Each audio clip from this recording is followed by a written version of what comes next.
হ্যাঁ, আবার পরের অংশটা পড়ছি।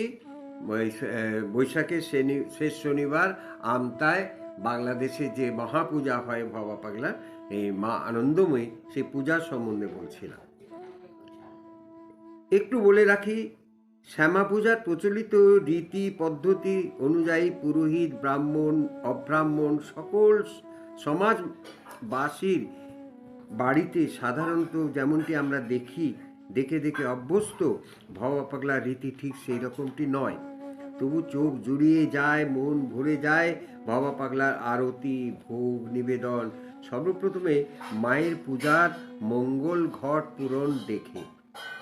অপরাহ্নকালে আন্দাজ প্রায় 4 ঘটিকায় ঢাক ঢোল সহকারে পতাকা হস্তে সমবেত ভক্ত সমুদয় ব্যবহারে সেই মঙ্গল যাত্রায় যোগ দেন এবং বহু দূর থেকে তাকে দেখে সবারই মন আনন্দ উদ্দীপনায় ভরে ওঠে।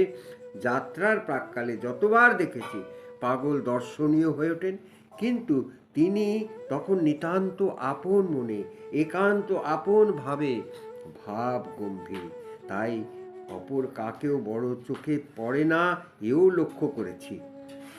আর ঠিক কোন মুহূর্তে তিনি যাত্রা শুরু করবেন তাও নির্দিষ্ট থাকে না, কোনো ঘোষণা থাকে না। ভক্ত শোভাযাত্রীরা প্রস্তুত, পাগল মায়ের মন্দিরে পাগলের কাছে আরও কয়েকজন অন্তরঙ্গ কর্মী থাকে।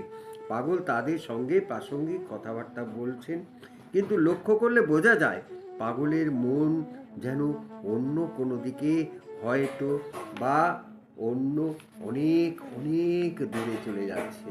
অন্তত তার চোখ দুটিতে তারই আভাস। কিছু পূর্বেই তিনি নববস্ত্র পরে নেন, হঠাৎ মাতৃমূর্তির দক্ষিণ দিকে দিয়ে দাঁড়ান। কারো চোখে পড়ে না কি পড়ে, এমনই দ্রুত মায়ের ডান নিম্ন করতলটি স্পর্শ করে অত্যন্ত দ্রুত পদে মন্দির থেকে বেরিয়ে পড়েন ভবা পাগলা। কোনো দিকে দিকপাত না করে অপেক্ষমান শোভাযাত্রীদের দিকে মিশে এগিয়ে চলেন তিনি ঘর ভরতে। আগে পিছে সঙ্গে চলেন অগণিত ভক্ত, মঙ্গল ঘরটি মাথায় করে চলেন কেহ কেহ। বহু বছর ঘরটি নিয়েছেন জীবন কৃষ্ণ সাহা নামে এক যুবক।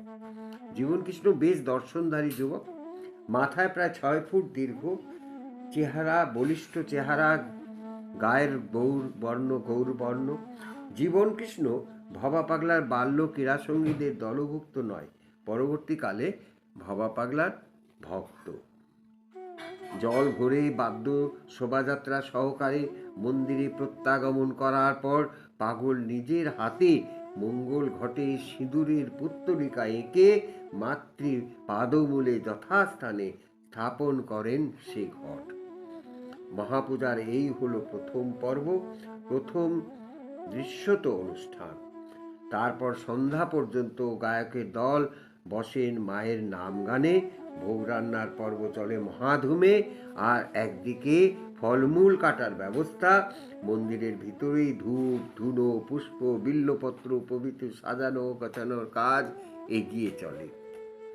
সন্ধ্যাগতে ভবা পাগলা উঠলেন আরতি করতে।